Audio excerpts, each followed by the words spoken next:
y por ende, nosotros los streamers podemos durar 7 y 8 días sin bañarnos. Yo no lo duro. Con verdad es una querosidad. Y yo paro relacionándome con gente. Y eso es feo, mi líder, de que usted pegársele a alguien con un mal olor. Y no solo eso, hasta para dormir. Si yo estoy sucio, yo no duermo. De que sin bañarme, tengo que estar muy cansado, que me acueste así, me quede ahí mismo. Le meto el bloque. Yo le menciono un streamer que dura hasta una semana sin bañarse. No diga eso de 2000, mi hermano.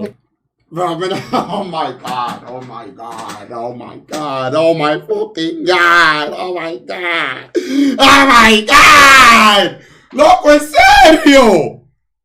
Pero Javi dijo eso. No, eso fue IA, loco. Ya no, ese es IA, brother. Ese es IA. Solo Domilón la hace. A mí no me por qué está bloqueado, bro. Oh my God.